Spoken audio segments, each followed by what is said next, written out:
Hello YouTube, this is Cosmet2 of ReplayMrYugioh channel, and today I'm coming back to you with a Monarch list for the February 2016.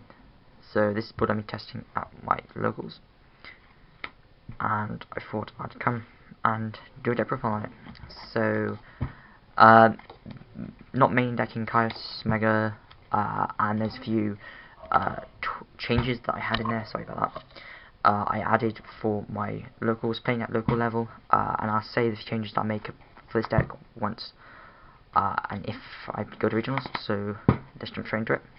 So for the first cards, we're playing 3 Erebus, and then 3 Ether. This is your best engine, this is your best Monarchs for the deck. So Ether allows for your OTK pushes, being able to special summon Monarchs from your deck, and Erebus allows for great control aspect, being able to shuffle cards with non-targeting aspect from hand, field, and graveyard, which is amazing. Sorry, hand, field, or graveyard. And they each set up combo plays because they each send a spell and trap cards, so you're going to, on most of the time, send Pantheism and Prime, Prime being a trap monster in graveyard, Pantheon being your rotor for Monarch spells and traps in your graveyard, which is amazing, so you can just get all the pluses off it. I'm also playing 1 Thestalos Mega. This card is amazing, turn 1 drop. You drop this turn 1 and you get to look at your opponent's hand, knowledge of what they're playing, and you get to disrupt their plays by discarding an important combo piece out of their hand, which is absolutely amazing. Plus it has the burn effect as well. Yep. We're playing 2 copies of Vanity Fiends.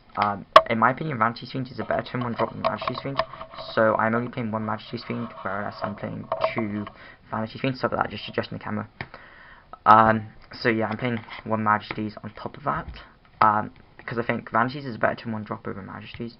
Majesties is decent being able to stop monster effects, but there's a lot more outs to Majesties March than Vanities March. Yeah. So hence that. I am siding my second one, and I'm not going to show my side deck in this video. It's not really a fixed thing yet. 1 Kuraz for your OTK pushes. It's the last Monarch I play.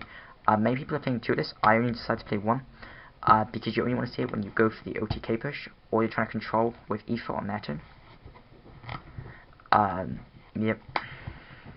For the tribute engine, we're playing the free light squares, but we're only playing 2 of Eidos, and then we're playing 1 copy of this.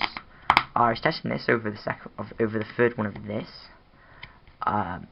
because this allows for combo plays, which I've been testing, and it's been working out fine. Because with this you can get like 3 tributes off in a turn, with the plays that I was doing. Plus, it's better if you draw into this, you can just go special summon, and they can't effect raider this. If they do effect raider it, they're not going to get in the token. But with Idea, if they effect raider it, your turn's basically over. With this, you just special summon it, and okay, so they're going to Veiler the Monarch, but at that point, there's no point.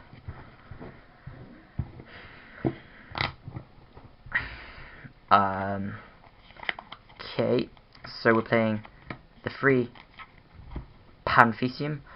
This card is your major draw power for the deck. It is so good. You have to play 3 of this.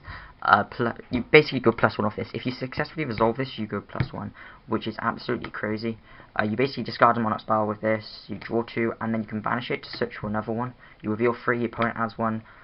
They can be the same name as well, so you reveal 3 copies of the same, and you add, which is amazing. Like, we're also playing 3 Upstart as well. This card is just draw power. You need to be playing Upstarts. Brick Hands or thing. Upstart gets you out of that situation. 3 Tenacity basically does the same thing as well, gets you out of Brick Hands. Searches for Mark spells, which is amazing. Especially you can use search for Pantheism, and then Pantheism allows you to draw cards. So, 3 of the best card in the deck, Domain. If you don't know what Domain does, basically it just hurts a lot of decks. Stopping them from being able to special summon from the extra deck is the best thing. 3 Stormforth for non-targeting outs to monsters. Cosmo hate this card. 1 return of the Monarchs. this card is one of the best cards in the deck. It makes a lot of cards miss timing, which is absolutely crucial in the deck. And I get that over the end. 1 March, just protection, I am siding my second one. 1 Rotor, switches out your light square so you can make plays. For traps, I'm only playing 2 Prime, because I'm also playing 1 Erupt and 1 Escalation. Still playing Escalation, but I'm probably going to take it out for Prime. Mainly playing Escalation because you can drop Vanities and Majesties on their turn. If you think another play is better, you can, or you can just search Majesties off return, and then Escalation on their turn, drop Majesties on board their turn. So the plays are stopped. And Erupt was more a locals tech than anything. Sorry, one sec. Yeah. So Erupt was more of a locals tech because there was only 2 Monarch players there, one being myself. I played against the other Monarch player first game yesterday, or when I went to the Miracles yesterday. And against everything else, this card was amazing. So yeah, being a skill drain for non-tribute summon monsters is amazing, especially when you have the setup. And I'm also playing the 1 Warning as well, because Warning is Warning, and I don't see why people are dropping this card. Anyway, so that is the deck build that I'm using. So, thing about return that you have to know, this is a key point about return, this deck. So, if you, I'm guessing a lot of people already know this, but when you tribute summon over return, when you tribute summon with return on board, simultaneous effects kick in. So this becomes chaining 1, this becomes chaining 2. Your opponent doesn't have a response window in between these 2 cards chaining, so that means your opponent cannot chain Ghost Ogre to this card activating. They cannot chain Solemn Strike to this effect activating, and any cards that don't negate the summon of this card, they cannot chain to this card. So they cannot chain effect negation once return is on the field. Don't get me why there should be a response window in that, but that's the ruling they've been going with. Simultaneous effects and being a key issue in that. Anyway, if you want to see more deck profiles, post down in the comment below. If you enjoyed this video and want to suggest any changes to the deck, comment below, and as always, like, comment, and subscribe. Make the ground shake.